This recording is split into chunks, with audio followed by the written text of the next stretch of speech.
Beredar video viral seorang pria menangis histeris lantaran uangnya dicuri saat sholat. Seorang pria yang disapa Abah tersebut diketahui merupakan tukang becak.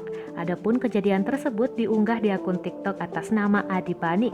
Pemilik akun, Adi Pak, lantas menjelaskan bahwa kejadian tersebut terjadi di kawasan Masjid Islamic Center Garut, Jawa Barat pada Jumat 9 April 2021. Diceritakan bahwa bapak-bapak yang dipanggil Abah itu baru saja kehilangan uang yang bernilai cukup besar. Padahal uang tersebut baru saja ia ambil dari bank. Selain untuk membelikan handphone untuk anaknya agar bisa sekolah online, si bapak juga mengambil uang untuk disetorkan ke istrinya.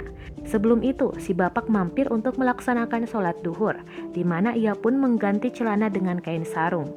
Uang yang disimpannya tadi tetap di celana yang ia lepas dan diletakkan di samping tempat sholatnya. Namun, ketika selesai sholat, si Abah terkejut lantaran uang yang dihasilkan susah payah untuk memenuhi kebutuhan istri dan anaknya malah raib dicuri orang. Tak hanya uang, celana si Abah pun ikut menghilang. Tak lagi bisa melakukan apa-apa, si Abah hanya menangis histeris. Viralnya kejadian itu membuat Atta Halilintar merasa iba dan langsung bereaksi. Suami Aurel Hermansyah tersebut disebutkan sudah mentransfer uang hingga 2 kali dengan jumlah yang cukup fantastis.